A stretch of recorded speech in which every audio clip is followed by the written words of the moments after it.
Olá, estamos aqui para mais um encontro e desta feita nós vamos estudar a nossa gramática, porque ela vai servir de base para estudarmos outros conteúdos, tá? E o que nós vamos utilizar da gramática hoje são os 4 eixos, né? As 4 partes, onde está aqui o nosso assunto da aula de hoje, tá? Será o estudo sobre os 4 eixos da gramática, ou seja, as 4 partes sobre as quais nós iremos estudar. Hoje iremos ver apenas 2 partes dessa gramática e nas próximas aulas, nos próximos vídeos, vocês acompanharão o desenvolver do restante dos eixos, tá bom? Então, para início de conversa, vamos aqui para o primeiro eixo, a primeira parte da gramática, que contempla a fonética. A fonética, ela vai cuidar do estudo da letra, do estudo da sílaba e do estudo dos sons. Memoriza esse negócio aí, ó.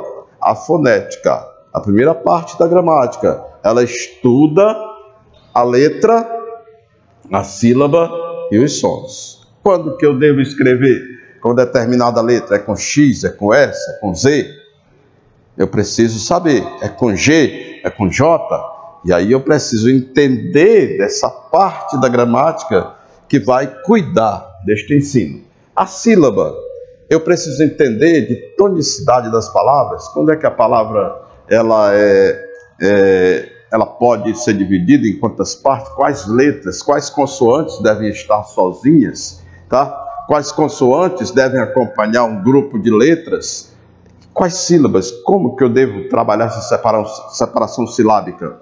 É preciso você aprofundar um pouco mais o estudo sobre isso, tá? Então vejam só, a fonética ela cuida da divisão silábica das palavras, ela cuida da acentuação gráfica, e aqui mais uma vez você precisa entender sobre tonicidade das palavras. E aí eu preciso entender também quando que a palavra é oxítona, quando é que a palavra é paroxítona, quando é que a palavra é proparoxítona. E eu começo a enumerar a partir da última sílaba até a primeira, e eu vou saber, eu vou fazer essa descoberta.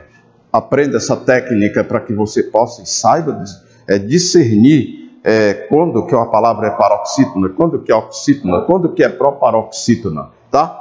Vejam só, a fonética também cuida da ortografia. Quando ela cuida da ortografia, ela vai dizer que você deve escrever tal palavra com determinadas letras, mas não é só isso.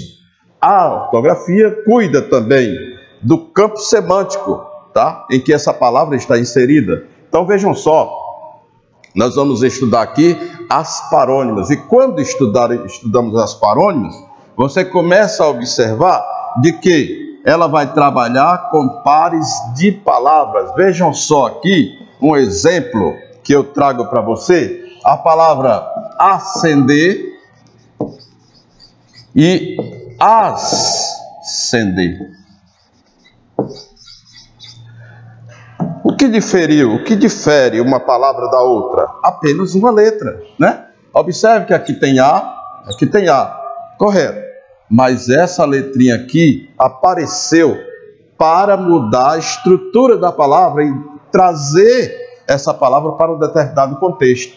Quando eu falo acender, é como se você tivesse aí, na prática mesmo, um palito de fósforo, acendesse o fogo, o fogão, a gás da sua casa, né? Você está acendendo, vai acender o fogo, tá? Mas quando eu falo a palavra acender, isso quer dizer que você mudou de um espaço para o outro, tá? Você mudou de um cargo para o outro, ascendeu na sua profissão, você mudou de profissão, você subiu na profissão e de repente essa profissão, ela ganhou um cargo mais acentuado na sua vida cotidiana, tá? Então vejam só, que as parônimas elas vão trabalhar com pares de palavras. semelhança nas palavras, tá? Mas aí nós temos também no campo da fonética, tá? O estudo da ortografia voltado para as homônimas. E as homônimas, elas podem ser homônimas homógrafas, tá? De repente eu tenho a palavra lobo, que você conhece como animal selvagem, né? Mas a palavra lobo, ela possui também a mesma estrutura fonológica, ó, lobo e lobo. As mesmas letras, mas o som que você pronuncia dessa palavra é diferente. E aí você vai tratar das homônimas homógrafas, porque a palavra lobo significa que é um animal selvagem, mas a palavra lobo é essa parte inferior da orelha, e de repente você observa que essa palavra tem que estar em contextos diferentes, embora tenham a mesma escrita, são diferentes na pronúncia, mas ela tem diferentes também significados, tá? Nós temos aqui também, no campo das homônimas, nós temos, além das homógrafas, nós temos as homônimas homófonas, nós temos as homônimas perfeitas, tá? E aí você precisa aprofundar um estudo sobre isso, tá? Porque é necessário ir nas lives, quando nós estivermos estudando sobre isso, tá? Nós vamos aprofundar um pouco mais, porque isso aqui, pessoal, a gente chama de campo semântico, tá? É o campo semântico da ortografia. Então não é mais tão legal você pensar que ortografia cuida apenas, né, da letra que está inserida em determinada palavra, que você tem que escrever com S, ou com Z, ou com X, ou com CH. Já você precisa fugir muito pouco e alcançar esse outro patamar, essa outra parte da gramática. Tranquilo? O mais nós aprofundaremos nas nossas lives, em que estamos nos encontrando sempre para estudarmos juntos. Vejam agora aqui a segunda parte da gramática, que é o campo da fonologia. Nesse eixo, a gramática vai se preocupar com o estudo do processo de formação de palavras. Aqui está, gente, o objeto de estudo, tá? Isso aqui é o objeto de estudo da fonologia, tá? É o objeto de estudo da fonologia. É o que? A palavra. Essa aqui, gente, ó, a palavra. Enquanto aqui, observe, na fonética, ela estudou a letra, a sílaba, os sons, preocupou-se com a menor parte da palavra.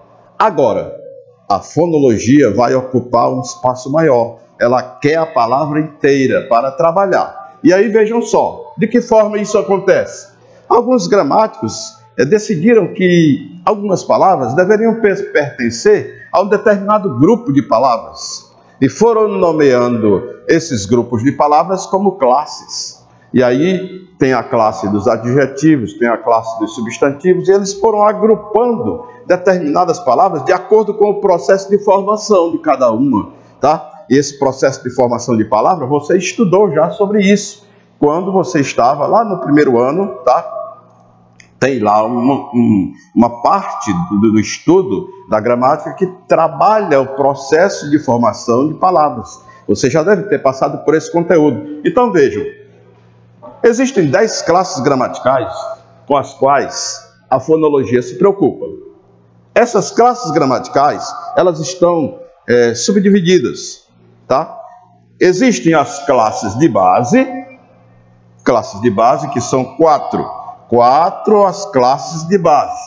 E existem 6 classes que elas são chamadas de classes de apoio, tá? E essas classes, elas estão a serviço das classes de base. O nome já diz, classe de apoio. Se eu estou apoiando, eu estou aqui a serviço de algo. Então observe, a gente vai observar agora num determinado esquema que eu vou mostrar para você aqui na lousa, tá? E você vai entender quais são as classes de base e quais são as classes de apoio.